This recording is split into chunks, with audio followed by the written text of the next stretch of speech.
I've been managing the night shift at the Paradise Inn for 11 years, and I can tell you exactly when I stopped caring about what happened in room 247. It was the night Tommy Castellano brought his daughter here to die. Not literally die, you understand. That came later. But this is where her childhood ended, where her innocence was murdered by a father who sold her to strangers for enough money to feed his heroin habit for another week. She was 12 years old, still had braces on her teeth, still carried a stuffed rabbit she'd named Mr. Buttons. I should have called the police, should have intervened, should have done something other than stand behind the reception desk and pretend I didn't see Tommy counting dirty bills while his daughter sat in the lobby crying silently into her rabbit's matted fur. But the Paradise Inn isn't the kind of place where people call the police. It's where people come when they need to disappear for a few hours, when they need a room that doesn't exist on any official records. I've been that someone for 11 years, the night manager who asks no questions, keeps no real records, and takes cash payments for rooms that technically don't exist. The man who provides plausible deniability for people whose lives depend on staying invisible. It started as survival. Lost my teaching job when the budget cuts hit. Couldn't find anything else that would pay enough to keep Sarah's medication coming. The Paradise Inn was the only place that would hire a 45-year-old ex-high school English teacher with no relevant experience and a growing reputation for asking too many uncomfortable questions about administrative corruption. Your job is simple, Mr. Volkov explained on my first night. Someone wants a room, you give them a key. Someone wants privacy, you provide it. Someone wants to forget they were ever here, you help them forget. In exchange, you get paid well enough to keep your wife alive and your mouth shut. The Paradise Inn operates on a scale of services. Basic rate gets you a room for a few hours, no questions asked. Premium rate gets you a room that was never occupied, according to any records that might be subpoenaed later. And our specialty rate, well, that's for clients who need more than just privacy. That's for clients who need things to happen or not happen, depending on their particular requirements. I told myself I was just checking people in, just taking money and handing out keys. But after the first year, I knew exactly what was happening in those rooms. The sounds that came through the thin walls. The stains that House Hip couldn't quite scrub out. The way certain guests would arrive looking one way and leave looking completely different if they left at all. Room 2037 was our specialty suite. Soundproofed, isolated at the end of the corridor, equipped with amenities that our regular rooms didn't have. A concrete floor with built-in drainage, walls that could be hosed down. A furnace in the basement that ran hot enough to reduce anything to ash, and fragments too small to identify. Tommy Castellano rented room 2037 every Tuesday night for 6 months. Brought different men each time, businessmen, politicians, judges, the kind of people who paid premium prices for premium discretion. And every Tuesday night, he brought his daughter. I watched it happen through the security monitors. Watched her grow thinner, more hollow-eyed, more broken with each visit. Watched her stop carrying Mr. Buttons, stop crying, stop reacting at all to the horror that had become her weekly routine. Watched a 12-year-old girl transform into something that barely resembled human anymore. And I did nothing. Took my money, kept my records clean, and told myself that intervening would just get me killed and Sarah's medication cut off, and what good would that do anyone? But the night Tommy's daughter died, something in me snapped. It was supposed to be a regular Tuesday. Tommy showed up with his usual client, a federal judge who'd been renting room 2037 for 3 months. They went upstairs at 11:30 p.m., and I settled in for another night of pretending not to know what was happening 2 floors above my head.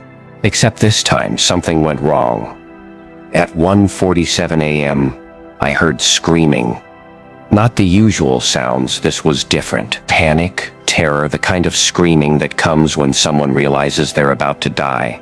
I checked the monitors, but the cameras in room 2037 had been disabled months ago at the client's request. Tommy came downstairs 20 minutes later, alone, covered in blood, shaking like a leaf in a hurricane. "We need the cleanup crew," he whispered. barely able to form the words, "We need them now." The cleanup crew was another service the Paradise Inn provided. Professional cleaners who specialized in making problems disappear, usually for an extra $5,000 on top of the room rate. I called them dozens of times over the years, but never for a child. "What happened?" I asked, though part of me didn't want to know. "Accident," Tommy said, but his eyes were wild, unfocused. She tried to run. Judge grabbed her, threw her against the wall. Heard her neck snap. The judge appeared in the stairwell then, straightening his tie like nothing had happened. "I need this cleaned up," he said to me with the same tone he probably used to order coffee. "Completely. I was never here tonight. I should have refused. Should have called the police, called someone, done anything other than pick up the phone and dial the number I'd memorized years ago." But the judge was already pulling out his wallet, counting bills with hands that were still stained with a child's blood. "50,000, he said, placing the money on the reception desk. "For your discretion and services, $50,000. More money than I'd see in 2 years of managing this hellhole. Enough to pay for Sarah's experimental treatments, the ones insurance wouldn't cover, the ones that might actually give her a chance." So I made the call. The cleanup crew arrived 30 minutes later. 3 men in coveralls who moved with the efficiency of people who'd done this kind of work many times before. They went upstairs with their equipment: industrial bleach, plastic sheeting, portable bone saws, containers of acid that could dissolve organic matter in hours. While they worked, I sat in the lobby with Tommy and the judge, all of us pretending this was just another business transaction. Just another problem being solved with money and professional expertise. But I kept thinking about Mr. Buttons, the stuffed rabbit that had been her only companion in this nightmare, that had absorbed her tears and witnessed her suffering. Where was it now? Had they thrown it in with the rest of her remains? Or was it sitting in some evidence locker waiting to testify to crimes that would never be prosecuted? The cleanup crew finished at dawn. Room 2037 looked like it had never been occupied, like nothing had ever happened there except maybe a businessman catching a few hours of sleep between flights. They loaded their equipment back into their van and drove away, taking the last physical evidence of Tommy's daughter with them. That should have been the end of it. Case closed, problem solved. Everyone goes back to their lives like nothing happened. Except I couldn't forget her face, couldn't stop seeing those hollow eyes staring at me through the security monitors, couldn't stop hearing the silence where her voice should have been. So I started keeping records. Real records, not the sanitized version I submitted to Mr. Volkov. Names, dates, photographs, audio recordings from the bugs I'd secretly installed in room 2037. Documentation of every crime, every victim, every client who'd paid for the privilege of destroying innocence. For 5 years, I collected evidence, built a case that would bring down judges, politicians, businessmen, anyone who'd used the Paradise Inn as their personal hunting ground. I was going to be the whistleblower, the hero who exposed the network of predators hiding behind money and connections. But when I finally tried to take the evidence to the FBI, I discovered something that shattered what was left of my faith in justice. Half the names on my list were federal agents. The other half were their informants, assets, people too valuable to prosecute regardless of what they'd done in room 2037. The agent I met with, Special Agent Rebecca Morrison, listened to my story with the patience of someone who'd heard it all before. Then she slid a check across the table.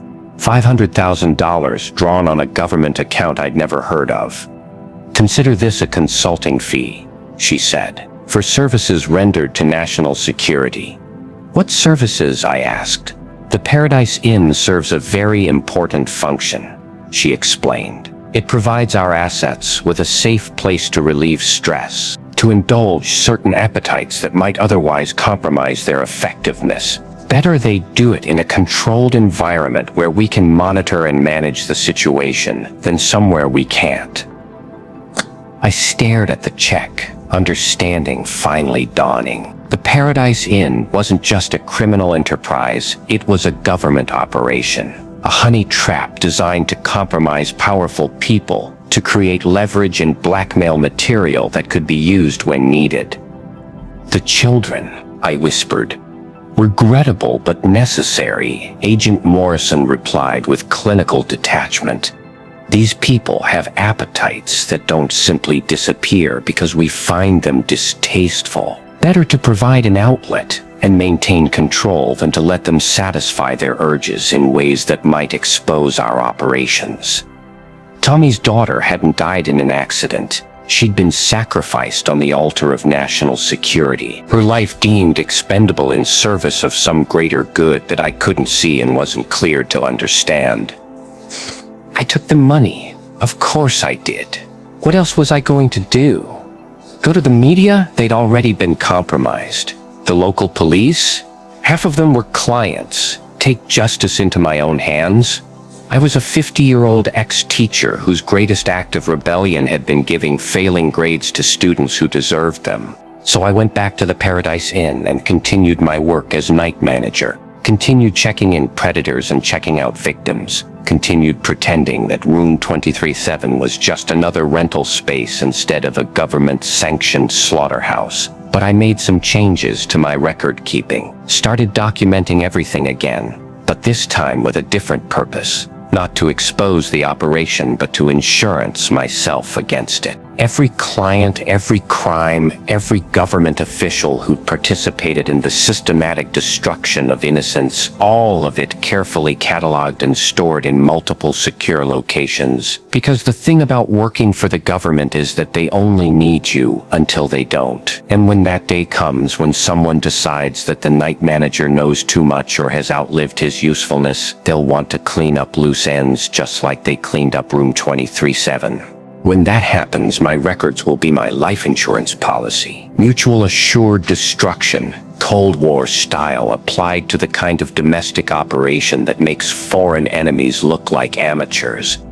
I'm sharing this because yesterday I received notice that the Paradise Inn is being sold. New management coming in, old staff being transitioned out.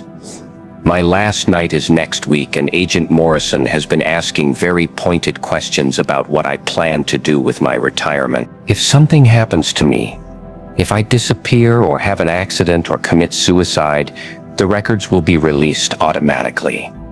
Every name, every crime, every piece of evidence that proves the United States government has been operating a child sacrifice program disguised as a budget motel. Not that it will matter.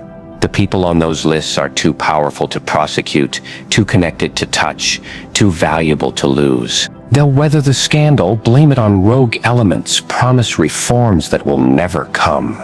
Meanwhile, somewhere else, another Paradise Inn will open with another night manager who needs money badly enough to sell his soul. But at least Tommy's daughter will have her Mr. Buttons back. I kept it, you see. Saved it from the cleanup crew and preserved it all these years as evidence of what we did to her. When my records go public, the world will see that stuffed rabbit and know that she existed, that she mattered, that she was more than just collateral damage in someone else's war. It's not justice. Justice died in room 237, along with a 12-year-old girl who deserved better than the world we built for her. But it's something. And sometimes, in a world where children are currency and innocence is just another commodity to be traded, something is all you can hope for. The night shift ends eventually, for all of us.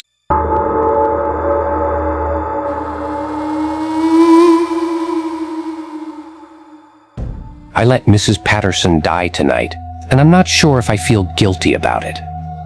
The thing about working hospital security is that people think you're just there to check IDs and escort belligerent drunks out of the ER. They don't realize you become a ghost that haunts every hallway, every room, every moment where life and death dance their eternal waltz. You see everything, you hear everything, and sometimes, God help you, you choose to do nothing. It's 3:47 a.m. as I record this, sitting in my car in the parking garage. My shift ended 20 minutes ago, but I can't bring myself to drive home. My hands are still shaking, not from what I did, but from what I didn't do, from what I've been not doing for months now. Mrs. Patterson was 93 years old. Pancreatic cancer, stage 4. She'd been in and out of this place for 6 months, each visit stealing a little more of her until she was just this fragile bird of a woman, all hollow bones and paper skin. Her family had stopped visiting weeks ago. Can't blame them, really. Death has a smell, a presence that makes people uncomfortable. It reminds them of their own mortality. But I knew her. I'd walk my rounds at night, and she'd be awake, staring at the ceiling with those cloudy blue eyes. We'd talk sometime. She told me about her garden, about her late husband, Harold, about the grandchildren who lived too far away to visit a dying woman. She was lonely in the way that only the forgotten can be. The doctors had her on a morphine drip. Pain management, they called it. But I saw the chart. I knew what everyone was pretending not to know, that they were just making her comfortable while she slowly suffocated on her own failing body. Here's what I haven't told anyone. Mrs. Patterson asked me to help her die. Not tonight. 3 weeks ago, she grabbed my wrist with those skeletal fingers and whispered, "Please. I'm so tired." Her voice was like autumn leaves scraping against concrete. I should have called a nurse. Should have talked to someone about palliative care options. Should have done anything other than what I actually did. I squeezed her hand and said, "I know," because I did know. I knew that look. I'd seen it in my own mother's eyes, when the Alzheimer's finally took the last pieces of who she used to be. The thing is, I've been carrying keys to every room in this hospital for 3 years. I know which medications are kept where. I know the dosages. I know that a little extra morphine would just make someone slip away peacefully, like falling asleep. I know because I researched it after my mother died, screaming my father's name. A man who'd been dead for a decade. Tonight, Mrs. Patterson coded at 2:15 a.m. I was making my rounds when the alarms started screaming.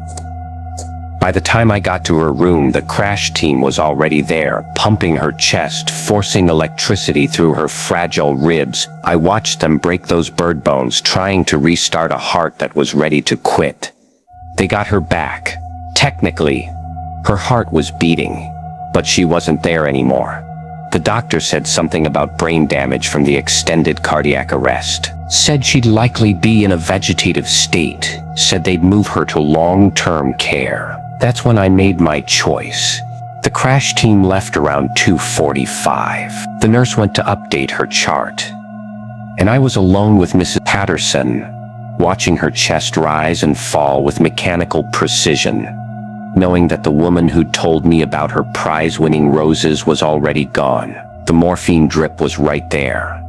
The dosage controls were simple. A few button presses and her suffering would end the way it should have ended weeks ago. The way she'd asked me to help it end. But I didn't touch it. I stood there for 10 minutes, my hand hovering over those controls, thinking about mercy and murder and the thin line between them. Thinking about my mother's final moments, about the morphine the hospice nurse had given her at the end. Enough to ease her passing, but not enough to cause it. Thinking about the difference between letting someone die and helping them die. I didn't kill Mrs. Patterson, but I let her die. Instead of increasing the morphine, I did something else. Something I've never admitted to anyone. I disconnected her ventilator for exactly 47 seconds. Long enough for her oxygen levels to drop. Long enough for her already damaged brain to sustain just a little more trauma. Not enough to show up on any monitors as suspicious. Not enough to raise questions. When I reconnected it, she was gone. Really gone this time. The alarms started again, but this time they couldn't bring her back. The official cause of death will be complications from cardiac arrest. No one will question it. No one will investigate. Mrs. Patterson will be remembered as another elderly cancer patient who couldn't survive the trauma of resuscitation. Only I know the truth. I keep telling myself I gave her what she wanted, that I showed mercy where the system wouldn't, that sometimes love looks like letting go. But the real truth is darker than that. The real truth is that I've been playing God in this place for months now. Mrs. Patterson wasn't the first. There was Mr. Chen, the stroke patient, whose family couldn't afford long-term care. There was little Sarah Martinez, born with spina bifida, whose teenage mother cried every night in the NICU. There was Detective Williams, shot in the line of duty, paralyzed from the neck down, staring at the ceiling with eyes full of rage and hopelessness. Each time I told myself I was being merciful. Each time I found a way to make their suffering end just a little sooner than it would have naturally. A disconnected alarm here, a delayed response there. Small acts of supposed kindness that no one would ever trace back to me. The terrible part isn't the guilt. The terrible part is that I sleep better now than I have in years. I think about my mother a lot these days. Wonder if she would have wanted me to help her the way I've been helping others. Wonder if she died afraid because I didn't have the courage to show her the same mercy I've been showing strangers. The sun's coming up now. I should go home, take a shower, try to sleep. Tonight I'll come back to work, and there will be new patients in new rooms, and some of them will look at me with those same tired eyes that beg for an end to their suffering. And I'll have to decide again whether I'm an angel of mercy or just a security guard who's learned to enjoy the weight of other people's lives in his hands. The recording light is still on. I should probably delete this, but I won't. Maybe someone needs to know. Maybe someday, when they find more bodies than statistics should allow, someone will remember that there was a night shift security guard who couldn't tell the difference between compassion and murder. Or maybe they'll just think I was another broken man working the graveyard shift, talking to shadows in an empty parking garage. Either way, Mrs. Patterson is free now, and I'm still here, carrying keys to every door in a building full of people who trust me to keep them safe. The funny thing about trust is how easy it is to break without anyone ever knowing it was broken at all. If this story hit a nerve, hit the like button and subscribe. And if you've got a secret too heavy to carry, one you've buried so deep it screams in silence, send it in. Anonymously. No names, no judgment. Just your truth. Finally heard.